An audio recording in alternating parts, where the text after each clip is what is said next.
All right.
Do the run of the show real fast. Okay.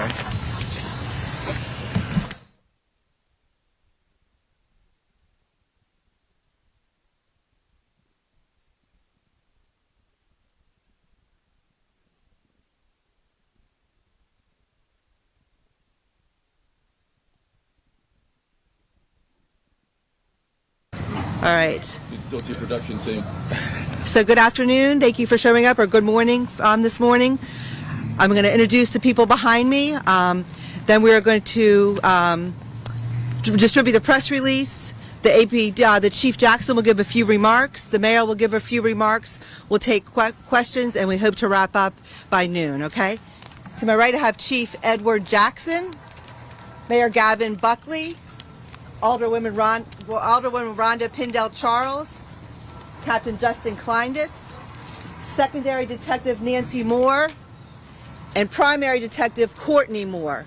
Courtney is spelled Courtney, Moore, Moore. Nancy, Nancy, Moore. Captain Kleindist is Justin Kleindist, Klinedinst. I'm going to turn it over to Chief Jackson. Good morning. I'm here to talk about the murder that occurred on October the 14th, right here in the city of Annapolis, in the unit block of Pleasant Street, where an adult male victim was found. The victim was transported to a local hospital where he died from his injuries. The victim was identified as Cornell Young. He's 23 years old, from Baltimore City. Immediately, my detectives, Courtney Moore and Nancy Moore, began the investigation. Before I get started, I'd like to give a few thanks. I'd like to thank Ann Coatlitis and the Anne Arundel County State's Attorney's Office for their assistance in this investigation. I'd like to thank the Baltimore Police Department, who assisted in the arrest of the two suspects. And so I'll just get right into it. On the 14th of October, at around 1 p.m., shots rang out at Pleasant and Clay Street in a parking lot adjacent to the Graduate Hotel. we found the victim that I just identified, 23-year-old Cornell Young, who had sustained gunshot wounds. The victim was transported to the hospital where he succumbed to his injuries. Through the course of the investigation, my two detectives that I'm very proud of, Nancy Moore and Courtney Moore. Courtney Moore is the primary detective. Nancy Moore assisted him. They were able to, through information and investigation, identify Keenan Jackson, 21, of Annapolis. He was arrested on unrelated charges and then later served with a warrant charging him with first-degree murder, second-degree murder, and 23 other criminal charges. The second suspect was identified as Shamon Taylor of Annapolis. Shamon Taylor's 23 years old. He was arrested without incident in the 400 block of Utah Street in Baltimore City. Baltimore City SWAT team, along with our detectives, assisted us in apprehending him.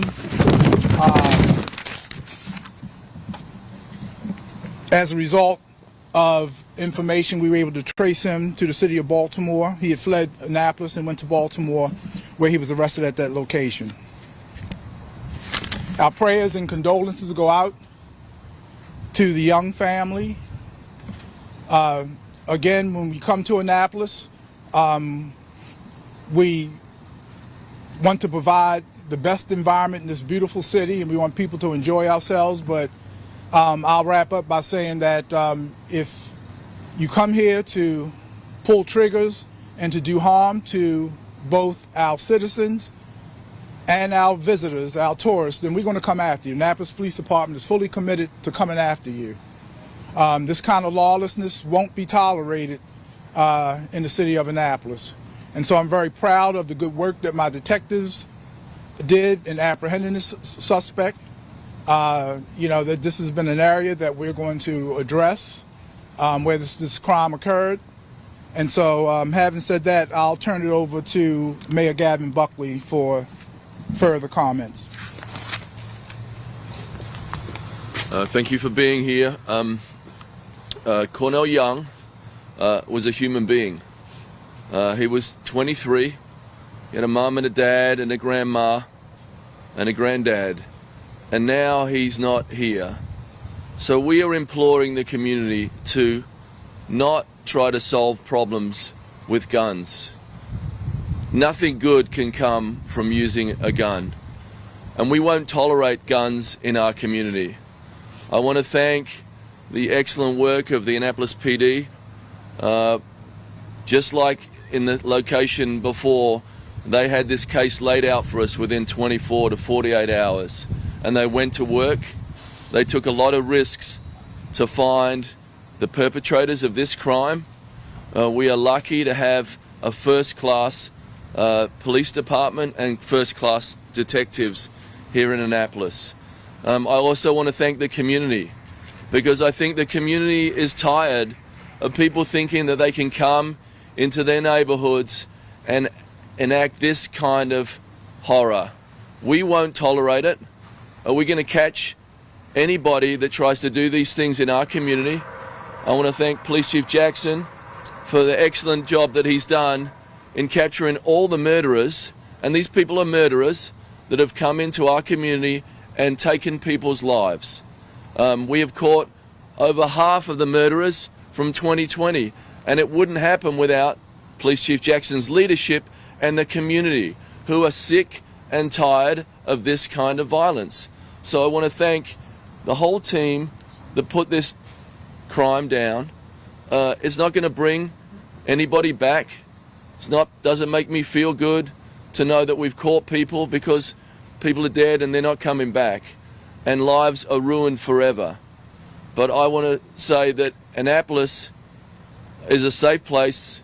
It's a place where we don't tolerate this kind of stuff. And again, I want to say thank you to the department for all the work that they've done. Thank you. Thank you, Chief. We'll just take a few questions if anyone has any questions for the chief or the mayor. Chief or maybe the detectives perhaps, talk to us about what we know about that location and what was going on that day. Detective, once again, say your name for us. I'm Detective Courtney Moore. And spell your name so we don't mess it up. Courtney. Tell us what you know about that location. I guess there are a couple of guys there in the deceased. What do we understand or believe was happening that day? Well, it's just a regular day in Annapolis. The Clay Street community, which neighbors Pleasant Street. This was a meeting of individuals that subsequently went south, and it resulted in the death of Mr. Cornell Young. I can't get into full details about the investigation, but Well, you say meeting. What did I mean? Was this a drug deal gone bad? Or things that were going this is just I just classified as individuals were meeting there, and then an altercation ensued, which resulted in the death of Mr. Young. It's no secret what Clay Street is in this area. Is certainly prone to this. But this was almost at the exact location with the other murder. Yes. Talk to me about this. Why is this at the same place? Same place. What do you know about that? What do you think about it? Well, I don't think that this was. I think the murder of Mr. Young. Well, as I said, I can't really get into details about everything, but I don't think there were any specifics. Well, go ahead, sir. No, well, it's the geography has nothing to do with the Cummings case. I want to dispel that. It's just it's a dead end. It's a parking lot. It's somewhere they decided to meet. I don't want anybody to draw any inferences from the geography. Yeah. Talk about this, Chief. The geography is relevant. Two bad things happened at the exact same place. Yeah, I was going to say. Yeah, that is a. Yeah, I was going to say it's a dead end street. I was going to make the point that it's a dead end street, and it's just a place where people can go. It's kind of private. We're looking at that. We're going to make sure that, in short order, that we have the ability to see everything that goes on down there through cameras, and we're looking at that each and every day. But I was just making a point that we don't want to draw an inference that that's going to be a murder location, because both times these were prearranged meetings. Of course, we all know the facts of the Cummings case, which I won't get into, but that was some guys met there at 1 o'clock in the afternoon. So I just didn't want any inferences to be drawn that that's going to be a place where every time something bad happens, it's at that parking lot that abuts to the Graduate Hotel. We know this is a hot spot, that Clay Street area and stuff with Annapolis, and a couple of them around. And what can you, as a chief and department, do to kind of help secure that neighborhood a little more? Yeah, I've been in talks with the mayor, and we're going to. We've done some things. What I like to do is have some type of semi-permanent presence in the neighborhood. You know, we're working with a couple of the organizations there, the Universal Lodge, Masonic Lodge. They've offered us some space, and we hope to occupy that real soon. Just as a presence in the neighborhood. We're looking at realigning our deployment plan to maybe put some foot patrols in the area. We've done that anyway.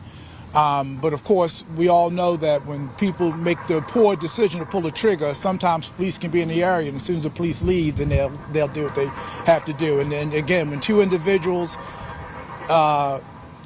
meet in any predetermined location, it's hard to know that that it's going to go bad, as the detective just said. So we're just going to beef up our patrols in the area of Clay Street and around Pleasant Street, and hopefully have some initiatives there like we do in other parts of the city to make sure that we stabilize the area. One last thing, Chief.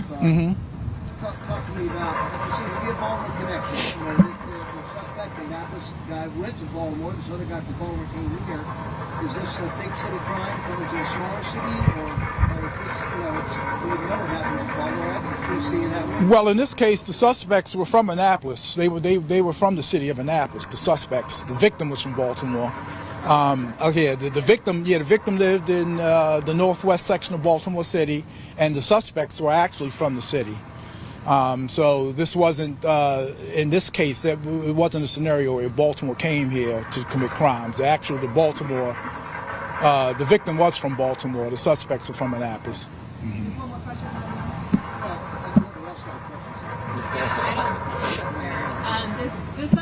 The suspects are from Annapolis and the are from Annapolis. Are these the same people involved in Cummings' case and then Cornell's Young's case? I'm sorry, say it again. People that are from Annapolis that are happening, two crimes happening in the same parking lot. Same people from Annapolis, not the same, but do they know each other? Are they related at all to people that have committed these crimes? No, ma'am.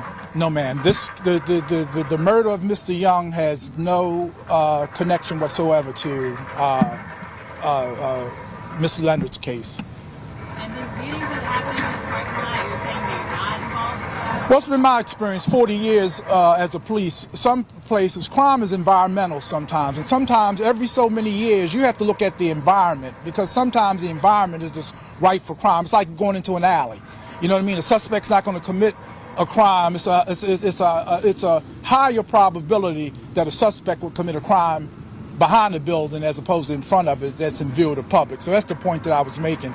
That dead ends. And you have a lot of crimes, not only in this city, but everywhere where you have dead end streets. That's why lighting is so important. Cameras are so important. And so when we have those it's like a cubby hole, if you will. And so when people want to commit nefarious acts, that's a good place because you're out of view. And so we're going to look at that, I promise you. We're going to look at that to try to rectify that, that's all. But the two cases are not related whatsoever. And you mentioned that there was multiple shots fired on October 14th. Were both suspects pulling triggers, or how are they involved in this crime? Well, I don't want to get into the evidence per se, but I believe it's only one gun used in that case that day, not multiple. Multiple shots were fired, but from one gun. Do you know which suspect shot the gun? I shouldn't talk about that at this time. And you can't get into any motivation, a girlfriend thing, or? No, well, I know robbery was involved. And so, and the reason why I don't want to talk about it, it's not that I'm evading your questions, but we still got the grand jury process to go through, so I don't want to prejudice anything by giving away too much. We are working on some security measures over there, potentially a gate, upgrading the cameras, and then investment in the lodge, maybe a police substation on Clay Street. It seems to be received well from the community when we've put it out there, so we're putting some money into that. We're putting some money into the other end of Clay Street, into the recreation facility at Robert Eads Park.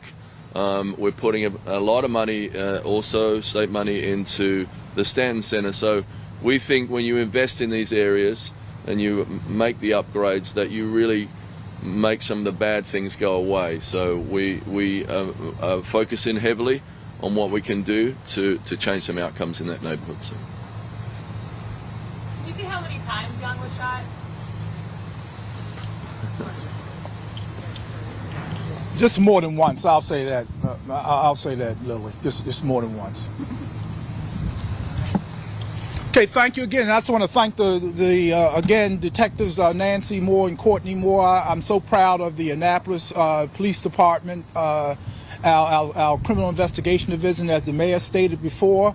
You know, as a police chief, you always want to prevent crime. But if you can't prevent it, then you want to bring the people who are responsible for it into a court of law to account for it. And my detectives have done just that. So I just want to take an opportunity to thank them. I'd like to thank my Chief of Patrol, Captain Klondis, and I also like to thank all the women in Pendle Charles for all your support as the public safety chair. So thank you all for coming out, and it's appreciated. You have anything else, Mr. Mayor? Thank you.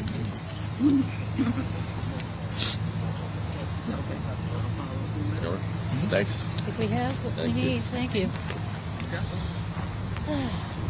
Thank you again. Thank you for your time.